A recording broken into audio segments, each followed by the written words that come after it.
Good morning, good morning. Welcome, Sagittarius. So this is going to be your last half of April reading.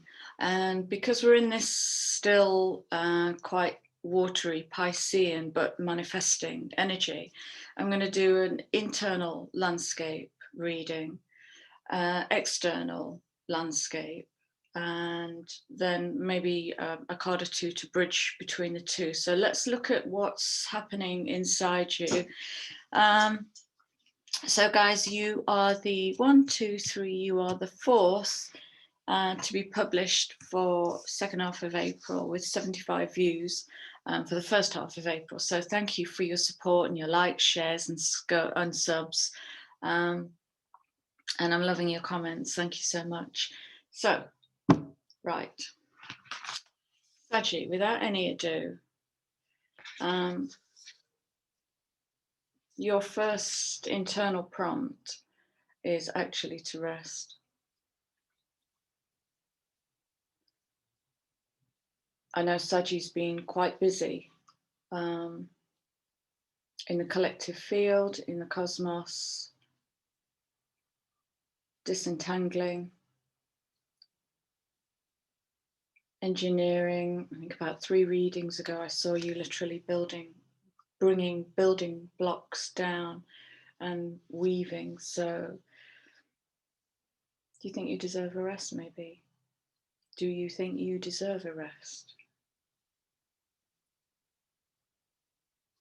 And it's such a beautifully supporting energy, this Pisces energy, because this is, if we rest into Pisces energy, we're resting at a cosmic level. All of us, or more of us, is resting. And it's a resting of the body and the emotions and the mind, and just a letting go of any need to figure it out or manage or control. Just letting go, because in the bigger paradigm, our past, the past of Pisces, that victim martyr energy of overgiving and under receiving is being unpicked.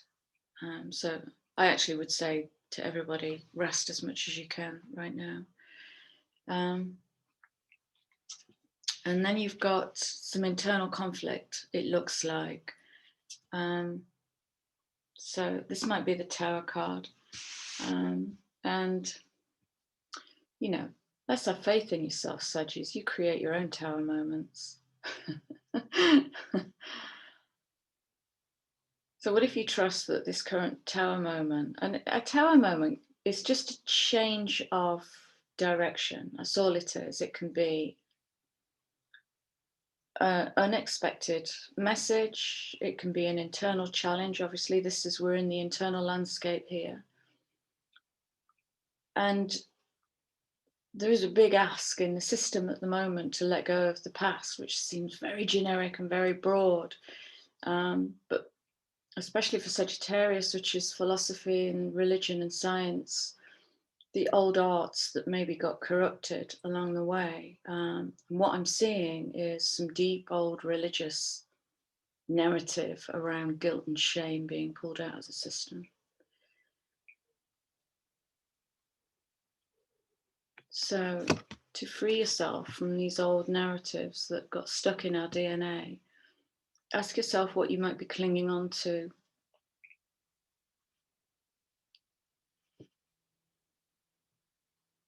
I get loyalty here to Father. There's a parental loyalty here.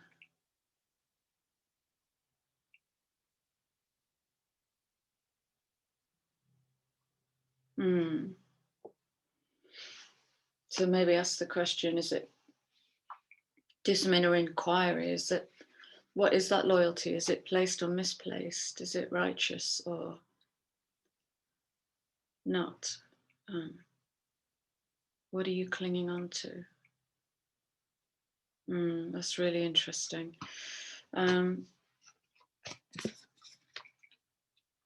Okay, boundaries are great in any relationship. I know you know that.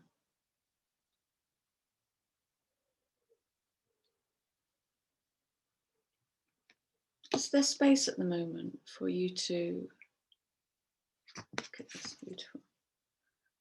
All the hands reaching out to Sag to feed because they need. And like I say, part of this old Piscean energy is to overgive and under-receive. That might be where that father energy is coming in, the parentified child that overgave.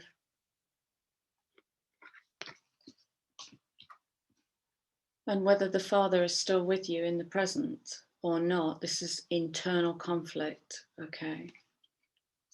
So when I talk about boundaries in relationships, there has to be a willful disappointment to walk your path and shine your light on your path alone. You maybe have to disappoint some people and be unavailable.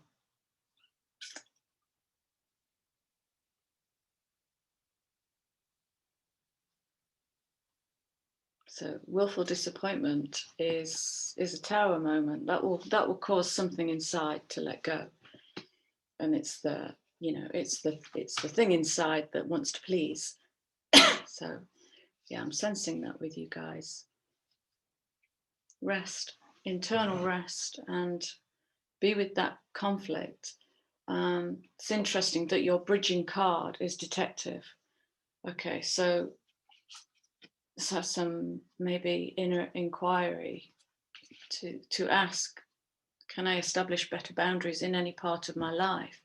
And that can be boundaries with friends, with food, with substances, boundaries with money, relationship with money. Yeah, just have a feel in. You'll know, your body will tell you.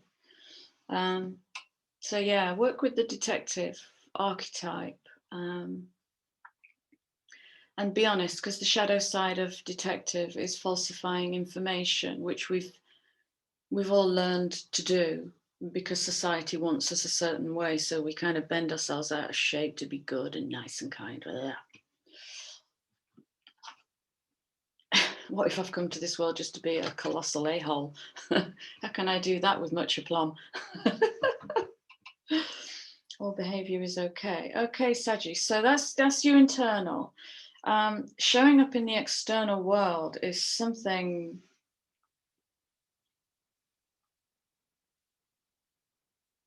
Right, okay. So, right. So you're getting ready to build something. Ah, look at this. Here's the building blocks I saw for you weeks ago. Was it March? Must have been March reading. Building blocks. Treasure Island. Notice the word island. Island. Boundaries. Okay.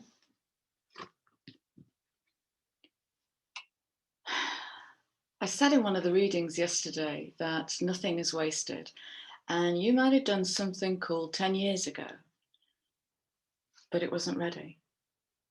It was a building block.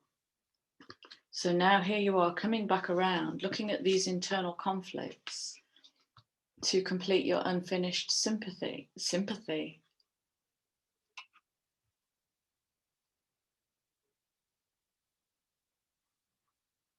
Well, that's interesting. I'll let you figure that one out. Unfinished sympathy. Actually, I'm going to call this reading unfinished. Bear with me. Love it when I try and write fast. It just ends up like spider shorthand. So, what is your unfinished symphony?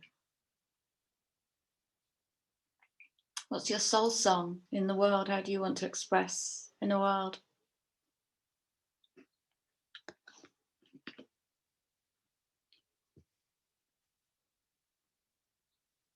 Deep knowing.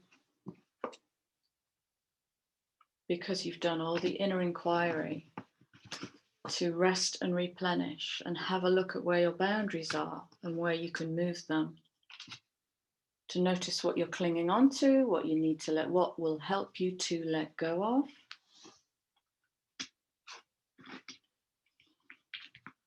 Because there's a challenge here, Sagis, there's a challenge. Because all this energy so far is very, it feels very internal. It feels potent, but not yet manifest. Forgive me, just had my breakfast. And then in comes this. Okay. So we're in the external. So I'm going to read this as a person rushing in impetuously. Okay. And it could be you. Swords is air.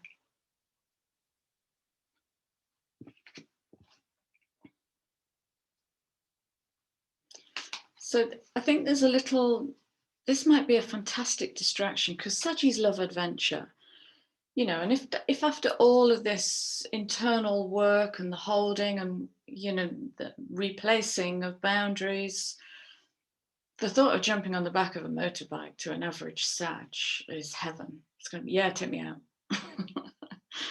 Okay. So I guess as long as there's honesty there,